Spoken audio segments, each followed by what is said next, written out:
മഴ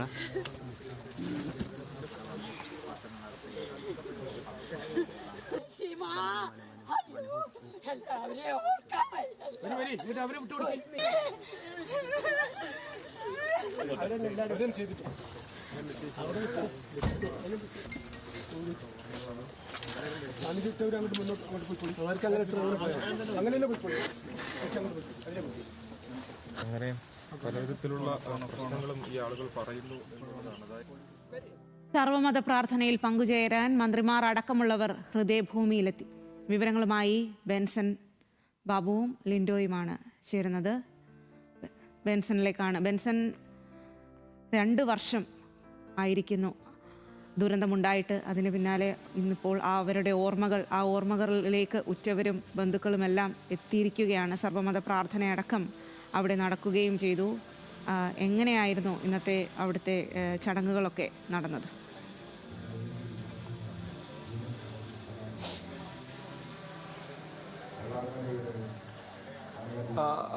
അതെ, ഉരുൾപൊട്ടൽ ദുരന്തമുണ്ടായി അതിൻ്റെ 2ാം വർഷത്തിൻ്റെ ഓർമ്മയിലാണ് ഇപ്പോൾ നാടെങ്ങുമുള്ളത്. ഇവിടെ ഹൃദയഭൂമിയിലേക്ക് മന്ത്രിമാരെത്തിയിരിക്കുകയാണ്. മന്ത്രി എ പി അനിൽകുമാർ, അതോടൊപ്പം തന്നെ ടി സിദ്ദിഖ് എന്നിവരാണ് ഇവിടേക്ക് എത്തിച്ചേർന്നത്. അവർ നിവേദ്, ഇഷാൻ, അങ്ങനെ അവർ 3 കുരുന്നുകൾ മരിച്ചു. അവരുടെ മൃതദേഹം അടക്കിയിരിക്കുന്ന കല്ലറയിലെത്തി പുഷ്പാർച്ചന നടത്തുകയാണ് ഇപ്പോൾ ചെയ്തത്. അതിനുശേഷം ഇപ്പോൾ ഒരു സർവ്വമത പ്രാർത്ഥനയുണ്ടാകും, ഒരു അനുസ്മരണ യോഗമുണ്ടാകും. ഇപ്പോൾ നിരവധിയായിട്ടുള്ള ആളുകൾ ഇവിടേക്ക് എത്തിച്ചേർന്നിട്ടുണ്ട്. അവരുടെ പ്രിയപ്പെട്ട ആളുകളുടെ, ഉറ്റവരുടെ, ഉടയവരുടെ, അതോടൊപ്പം തന്നെ തൊട്ട് സമീപത്ത് ജീവിച്ചിരുന്ന ആളുകൾ, അങ്ങനെ അവരുടെ എല്ലാവരുടെയും ഓർമ്മകൾ പുതുക്കാനായിട്ടാണ് ഇന്നിപ്പോൾ ഈ ഹൃദയഭൂമിയിലേക്ക് ഈ മനുഷ്യരെല്ലാവരും ഇവിടേക്ക് എത്തിച്ചേർന്നിട്ടുള്ളത്. നേരത്തെ നമ്മൾ ടൗൺഷിപ്പിലും അതോടൊപ്പം തന്നെ ചൂരൽമലയിലും കണ്ട കാഴ്ചകൾക്ക് സമാനമായ രീതിയിൽ തന്നെ ഇവിടെ ഹൃദയഭേദകമായ കാഴ്ചകൾ തന്നെയാണ് ഇവിടെ നിന്നും പങ്കുവെക്കാനുള്ളത്. ഇവിടെ എത്തുന്ന എല്ലാവരും വലിയ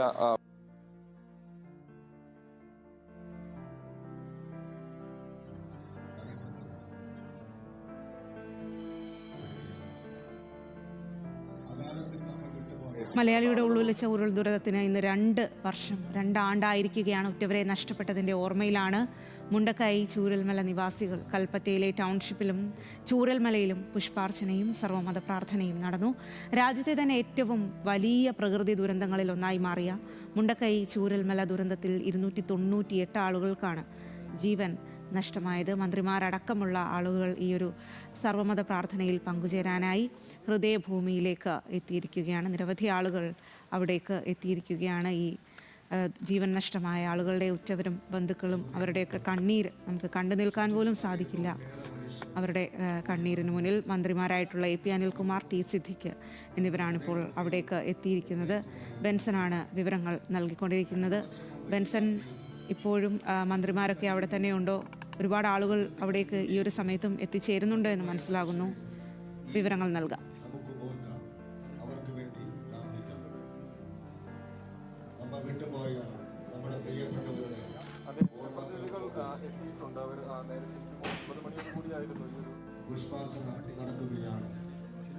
നേരത്തെ പറഞ്ഞതുപോലെ തന്നെ ഓരോ ആളുകളുടെയും ബന്ധുക്കളൊക്കെ ഇവിടേക്ക് എത്തിച്ചേരുന്നുണ്ട്. ഓരോരുത്തരുടെയും പ്രദേശം സംസ്കരിച്ച ഇടത്തെത്തി അവർക്ക് അവരുടെ പ്രിയപ്പെട്ടവരെ ഓർക്കുകയാണ് ചെയ്യുന്നത്. അതോടൊപ്പം തന്നെ നമുക്കറിയാം, ഏകദേശം 33ഓളം കുട്ടികളാണ്, കുരുന്നുകൾക്കാണ് ജീവൻ നഷ്ടപ്പെട്ടിട്ടുണ്ടായിരുന്നത്. അപ്പോൾ അവരുടെയൊക്കെ സംസ്കാരം നടത്തിയ ഇടത്തെത്തിയ കുട്ടികൾക്ക് ഇഷ്ടപ്പെട്ട വസ്തുക്കൾ, കളിപ്പാട്ടങ്ങൾ, അത്തരം സാധനങ്ങളൊക്കെ വെച്ചിട്ട് പോകുന്ന ആളുകളെ, ബന്ധുക്കളെ, മാതാപിതാക്കളെയൊക്കെയാണ് ഇവിടെ കാണാൻ സാധിക്കുന്നത്. ഇവിടെ അത് മാത്രമല്ല, ഏറ്റവും പ്രധാനപ്പെട്ടത് അതോടൊപ്പം തന്നെ അത്തരത്തിൽ നമുക്ക് പറയേണ്ട കാര്യങ്ങൾ, അതായത് പല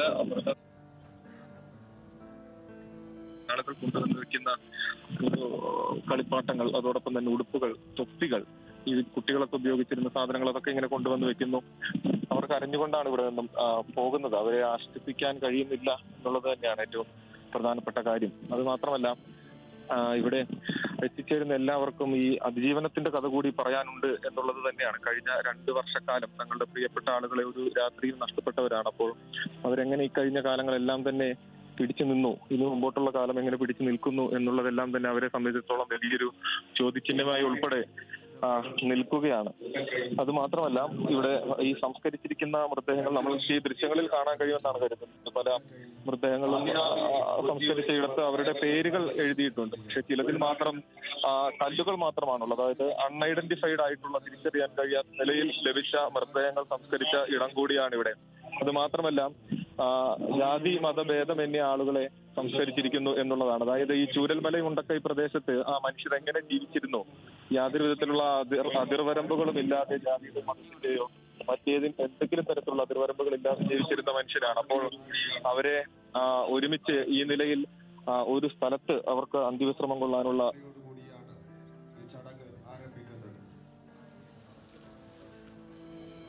മുണ്ടക്കൈ ചൂരൽമല ദുരന്തമുണ്ടായിട്ട് 2 വർഷം ആയിരിക്കുകയാണ്. ആ 2 വർഷത്തിൻ്റെ ഓർമ്മകൾ പേറിയാണ് അവിടേക്ക് ആളുകൾ എത്തുന്നത്.